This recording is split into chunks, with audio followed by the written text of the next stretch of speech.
4 years ago, I found myself way overweight.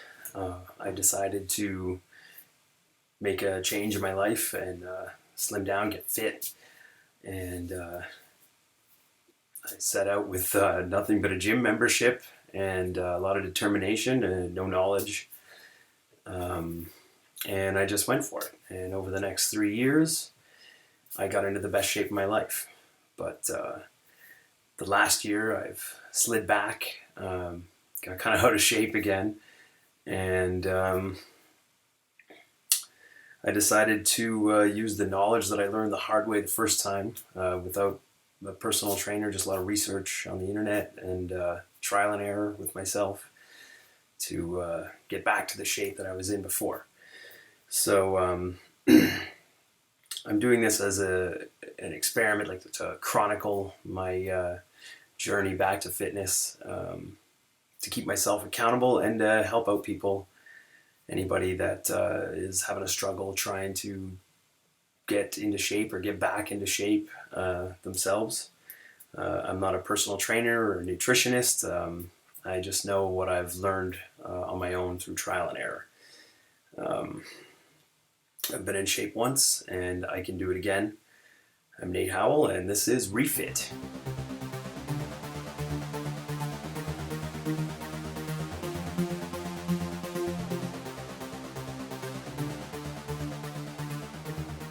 So I'll start with a little bit of history about myself. Like I said, my name's Nate Howell. I'm 38 years old, 5'8". A few years back, I got up to 235 pounds. I don't even want to guess what that body fat percentage is. I decided to lose some weight. I got all the way down to 165 and thought I was a little bit too thin. So I decided to gain some muscle, and over about a year, I got up to about 185, 190. And at that point, it was about 10% body fat. And then over the following year, up until now, I kind of slid back, gained some weight back, lost some muscle. When I weighed in a few weeks ago, I was 199, 200, and about 25% body fat. So I know looking at me, I don't look like I'm grossly overweight, but I'd like to be back into the shape that I was in before. I want to see some muscle tone, some stomach muscles, looking good for summertime. And like I said, when I set out originally to lose weight, I just knew that I didn't want to be that heavy anymore. I wanted to slim down and be able to be more active, and I didn't know exactly where to go with it other than I was going to go get a gym membership. And I started voraciously reading books and looking at videos on YouTube, and I learned what I needed to learn, and I managed to lose the weight. And but one thing that I found watching a lot of those videos and reading a lot of what I read was that the people that were giving out the advice, a lot of them had never been out of shape in their life. They didn't have to lose weight. They were a jock in high school. They'd always had a quick metabolism. They'd always been in shape. They'd always been active. So they weren't necessarily coming from a point where they were later in life down the road. Not maybe that far later on in life, but they're in their 30s now. They have kids and they want to kind of lose some weight, get more active, get back to where they were. And they'd never really been there. A lot of them, they were some kind of a professional athlete or a personal trainer. So a lot of what I did was trial and error, and all that was great advice, but they may not necessarily know where you're coming from or where I was coming from at the time or where I'm coming from now. That I've felt like I've been in great shape, and I want to get back to it. So I thought back to a lot of what I'd done before, and I came up with some guidelines to follow that I know work because I've done them, and I'm going to go through them again now and see how it works for me this time around. See if I can make it work again for me twice. Hopefully you can too. Okay, so here's my guidelines for getting back into shape. I don't have them in any particular order, but I do want to start with the secret. when I lost weight originally, a lot of people would come up to me and ask, how did you do it? Tell me how you lost the weight. What's the secret? And the secret is there's no secret. It's like Kung Fu Panda. There is no secret ingredient. There's just you. If there's one secret, it's consistency. And people want to have an easy way to lose the weight. That's why so many of these different diet books and videos and exercise fads are out there. Everybody wants to have the easy way. Well, there isn't an easy way. The secret is consistency. You keep sticking to your diet. You keep going to the gym. That's it. When people would ask me what the secret was, and then I would tell them, there's no secret. You just got to eat this. You got to do this in the gym. They'd look at me and get disappointed, and then they go, well, I'm just going to try and cut down my portions. Well, just cutting down your portions isn't really necessarily going to help, because you're going to be eating the same food that you've been eating, processed crap, and you're going to make the same amount of it, and you're going to try and eat this little bit, and then you're going to be hungry, and there's going to be more of it left, and before you know it, you're going to fall right back into it. So don't just try and do this. And when you say I'm just going to try that, when you say just and try, I heard that over and over again from so many people that ask me about what the secret is. That, you're already setting yourself up to fail there. I'm just going to try, and it's very non-committal, right? You have to be committed to what you're going to do, which leads me into one that I like to call failing to plan is planning to fail. I don't know where I heard that, who did it, but you need a plan. You need a plan to follow. You need a diet plan. You need an exercise plan. Because if you don't, it's too easy to lose track of what you're eating. Just that little bit of chips that you're stacking on when you go through the kitchen, or whatever it is, that extra soda. You're not keeping track. You don't know what you're eating, right? You have to keep track. You have to have a journal. I like to use something called Lose It. It's an app on iPhone, and it looks like this, if you can see that. Maybe not. That is Lose It. No, maybe not. Anyway, that's Lose It. Lose It. So you tell them. There's a lot of apps out there, but you type in how much you weigh, how much you want to weigh, how long you want it to take to get there, and it gives you a calorie budget. And you don't necessarily need to follow that calorie budget. You might be trying to gain weight, you might be trying to gain muscle, but it's a good tool for tracking what you're eating, because it even has a barcode scanner, so you can scan the barcode on food that's and it gives you all the nutritional info, and boom, it pops it in there. So that makes it a little bit easier. Also, one big thing that a lot of people have said to me too is that after they say I'm just going to try and cut down, and when I tell them, okay, you need to be eating this, and they say I can't eat that. I can't eat chicken, and I can't eat sweet potatoes. I have to like my food. I can't eat that. I have to like it. Well, part of the thing is, maybe you just need to stop insisting on eating everything that you love. You need to change your thinking on it. Think like you're eating like your body is a car, and your food is the gas that fuels it. If you put crappy gas into your car, it's not going to run right, just like your body's not going to run right. You don't have to deny yourself the foods that you love forever. You can have a cheat meal, you can have a little treat here and there, but you need to the long and short of it is that you just you need to start eating differently. You need to change your whole attitude about food. So along with that goes in order to lose weight, somebody just said this to me the other day. I'll just cut way down. I'll just cut way down on my portions, and I'll eat way less, and I just lose weight. Well, yeah, you will lose weight. You will lose weight. You're going to lose a lot of water weight. You can lose muscle. That's not really a healthy way to go about it. What you need to do is eat a high-fat, high-protein, lower carb diet. That doesn't mean necessarily eliminating all carbs forever.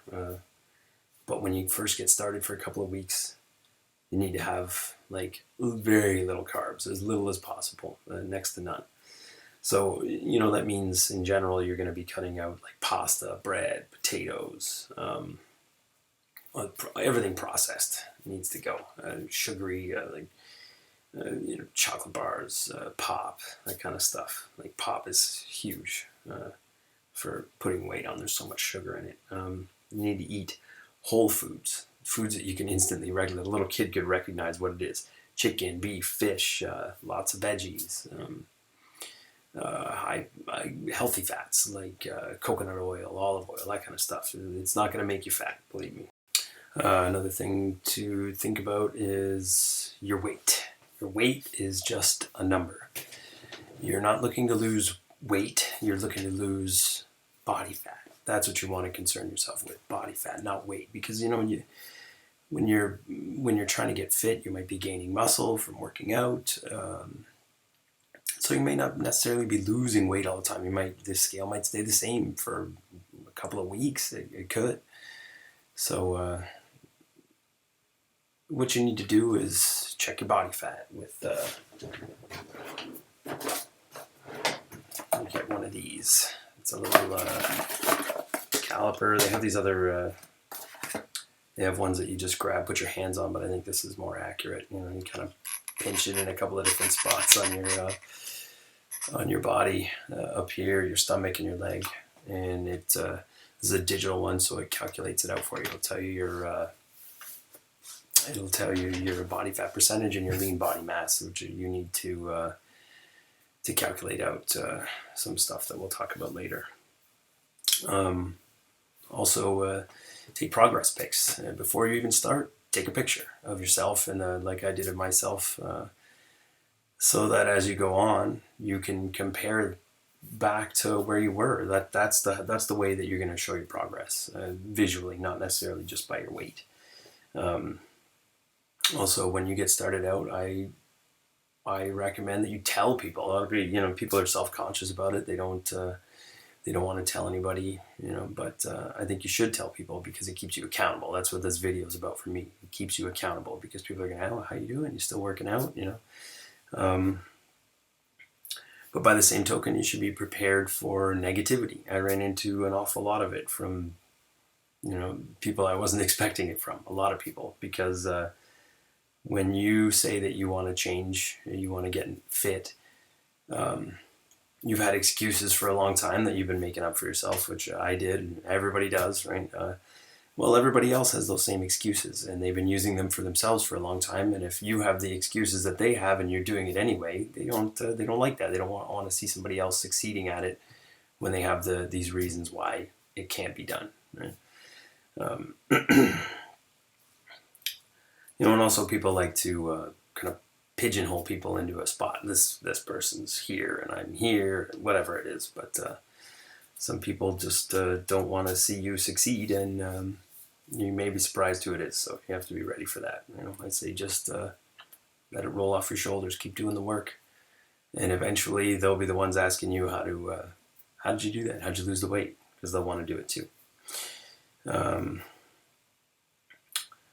When you're going to have your diet in order. We'll talk about all that in future videos, exactly how to calculate everything out and figure it out. But when you go to the gym, the best way to lose weight, you don't want to go jumping right into weightlifting routines and stuff like that. You want to do HIIT. When you hit the gym, do HIIT, high intensity interval training.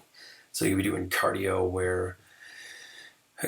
and maybe weights also, where you're you'll go all out for like a minute, like wind sprints. You'll go all out for a minute on the treadmill or elliptical or whatever it is, and then you slow down, go to a moderate pace, and you get your heart rate up and down and up and down. And that's the way that you burn the most fat, because it engages this afterburn effect what they call it, that it keeps on burning calories after you've finished working out. I recommend joining a gym. A lot of people want to work out at home, and I've tried it. And I find that as long as you have that equipment there, or whatever it is you're planning on doing, a video, whatever it is, if it's there, you can always do it later if it's at home, right? Oh, I'll do it after dinner, I'll do it here. And then you sit down and you get tired and you don't bother. If you join a gym, you go to the gym and you're there for one reason, to get your workout done, and that's it. right? So move on to a couple of the bigger excuses that people have, and the number one excuse that I hear that I had for myself: I don't have time. That's it's exactly when I start telling people. They ask me, how do I lose this weight?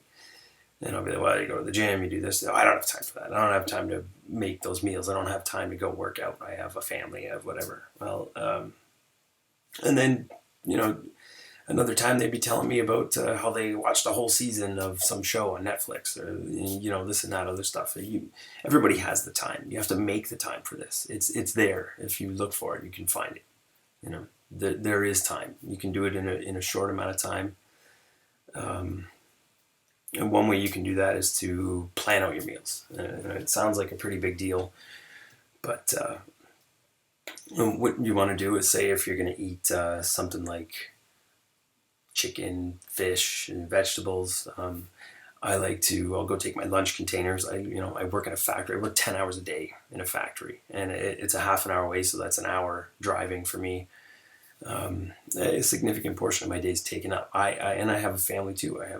I've got a young son, and I've got a wife, and I don't have time either. I don't have time either. So what I like to do is to make sure that I have healthy food, that I'm going to eat healthy. I'll pre-make the chicken, or my wife will pre-make it. I'll have it ready. I'll take my lunch container, and I'll take some frozen vegetables. I'll throw them in there, and I'll throw in some chicken cut up, throw it in there, some spices, and some coconut oil. And the coconut oil really makes the chicken moist when you heat it up the microwave. Boom, it's done. I put that in the fridge the night before. It's ready to go. I pre-pack my protein shakes. They're ready to go. Throw everything in my lunch bag. I'm out the door. Boom, done. Right? And you can even buy pre-done, pre-cut pieces of roasted chicken. So there's a lot of ways that you can cut down on your time that it's taking to do this stuff, right? You don't have to cook a meal every day, and having it laid out and pre-planned will stop you from having to oh god, I'm so hungry and I have nothing, I'm gonna need to go hit McDonald's or whatever, right?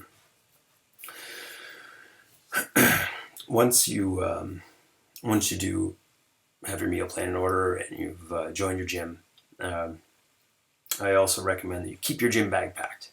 Right? You keep your gym bag packed. You keep your shoes, you keep a towel, whatever you're gonna need, your workout clothes. You keep all that stuff in your gym bag, in your car, and you do not go home after work. You go straight to the gym, because as soon as you set foot at home, and I've learned this on my own, the minute that I go through the door, the percentage of possibility of me going back out and heading to the gym goes down and down and down the longer I stay at home. So try not to go home. Try to go straight to the gym first, before work, after work, whatever it is. And when you do decide, you decide that you want to get started, you've joined the gym, you pick a day to start, and you just start. That's how I did it. It worked for me. I'm going to go, it's Tuesday, Wednesday, whatever. I've joined the gym. Monday, I'm going to start Monday, that following Monday. So that's the day. It's set in stone. I'm starting, right? And what else we got here? Like I said, I covered already, but diet is huge. Diet's the biggest part. People, you can go and you can work out all you want. You can work out like crazy, but if you're still eating like crap, you're not going to lose that fat. You would probably build a lot of muscle, but you're not going to lose the fat. Diet's like 80%. If you want to see your abs, what is it? What's the saying? Abs are made in the kitchen, not in the gym. Right? I also recommend having a goal for what you want your body to look like. Say like fitness celebrity or an actor, somebody that let's say like you're similar size, that you can say, I want to look like that, like whoever, Jason Statham. I want to have a body like that, and you work towards that. It may seem insurmountable at first, but you have that in your mind. Maybe not immediately, but as you get some results. So that's those are some of the guidelines that I picked up along the way that I apply to myself. Some of them may seem a little bit harsh and stringent, but like I said, you don't have to be strict all the time. Once you've gotten into a groove and you're going, you can give yourself a cheat day, but I plan on doing more of these videos, hopefully one a week, and I will give progress updates on myself, my weight, photo, what kind of workout I'm doing, what kind of food I'm eating, some resources and stuff to help out. I've got a bunch of plans for different ones coming up with like workouts and meal plans and stuff. So hopefully this will help you out in some way, and the future ones will too. And we'll see you next time.